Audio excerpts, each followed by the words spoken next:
Welcome back, everybody. Well, there's no doubt that the pandemic has had an effect on the real estate market, bringing many changes. Whether the changes are permanent or transitory is an open question. But one thing is certain, 2020 has been a year like no other for Canadian housing markets. Joining us this morning for some great insight and tips on whether to get into the market is contractor, investor, and entrepreneur. He's the guy with the great hair, Scott McGillivray. It's never out of place, Scott. It's not even one hair out of place. Well, you know what? I'm just trying to keep up with you. I'm trying to keep up with you, Scott. I'm a disaster. You know what I'm saying? How do we renovate the hair situation during a pandemic? That's question number one. Okay, Yeah, there we go. well. Now we're good. So let's get into this, my friend. What are you being asked a ton of? Because I know, congratulations, season 2 of your podcast, The Real Estate Rebel, is in full swing right now. You launched it last week. So what sorts of things are people talking about? Is it first-time buyers and sellers?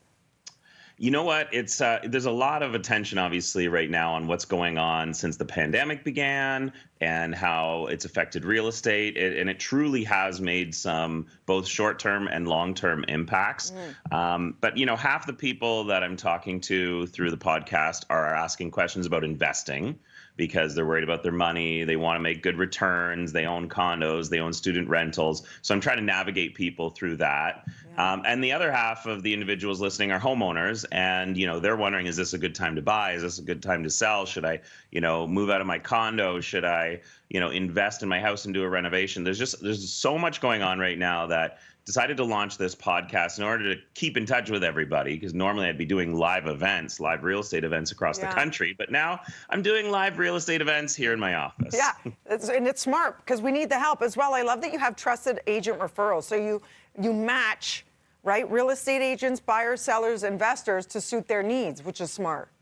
Yeah, I think, you know, over the last 20 years of working in real estate and traveling across the country and meeting different agents, a lot of people are having trouble navigating even their local markets. So I put together a trusted agent program from coast to coast to coast. Just, you know, the top guys and girls and who are in the real estate space who really know their market. It's, you know, for me, it's really about being able to help people all across the country find somebody local that can help them find an investment property, help them find a home, or help them sell their property if they're looking to do so. Yeah, your years of experience, right? You have this huge database, so why not share it with the world? I think that's awesome, Scott. So speaking of, since we have you here, we asked people to write in their questions to you, the pro. First up is Heather in Waterloo. Good morning, Heather. She says, what is your opinion on repainting outdated oak kitchen cabinets? Is it worth doing? And is there anything to think about if considering to do so? So lots of questions there. So is oak kitchen cabinets outdated? Should she repaint them, Scott?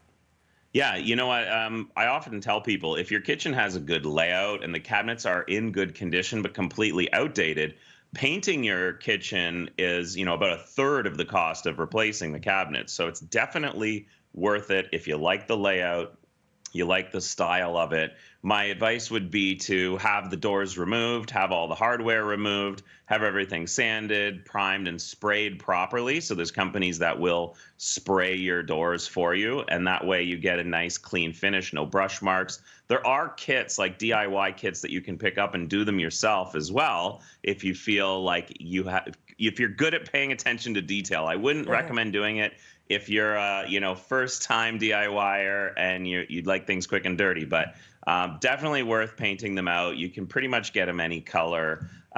You can have them done off-site. You can have them done off-site, and the great thing is you can have your kitchen, you know, painted and put back together in a very short period of time. Very cool. Yeah, let the pros do it if you're going to muck it up. Otherwise, what a waste of your time and money, right?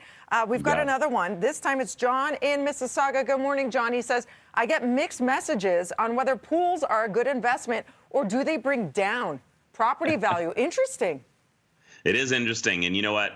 For years, I wrote a book about how to add value to your home years ago, and it was really hard to talk about some things like pools where you don't get a good return on your investment. So it's not that they bring down the value of your house as much as you won't get your money back out of installing a pool. So if a pool costs $100,000, your house may only go up by $25,000 if you were to list it on the market. However, everything has changed. Everything has changed. And now having a pool is actually a good thing. If you want to get a hot tub, you're like waiting a year right now because everybody's looking to entertain in place, right? Yeah. Everybody's kind of staying home. So believe it or not, if you want to get a pool or you want to get a hot tub or some sort of like anything to do with recreation at home, it's actually pretty sparse right now. So there is a scarcity in it. And I think that for the first time, this is it. You're hearing it first time ever right here, Dina. First time ever. Pools right now are actually a value add to your house. Hashtag pandemic pools. It's a thing. I believe it. It is a thing. By the way, I rented a house once. They filled the pool with dirt, and I would still put a sunbed on the edge of it. Yes, I did, Scott. And I was like, I am laying out by my dirt pool, soaking up the sun. It's the closest thing I've ever been. You And I are loved low it. maintenance. You are low maintenance, I must say. I really am. Okay, for more information, friends, it's always good to see you, Scott. The Real Estate Rebel podcast with Scott McGillivray returns for the second season. Find it on Apple iTunes and Spotify. New episodes drop on Tuesdays today through December 29th. Stay cool in your fake pool. That's what we learned today. Thanks. We'll Ciao, see you soon, Scott. Dina. Bye. I'll go take a bath. Same. More BT right after this.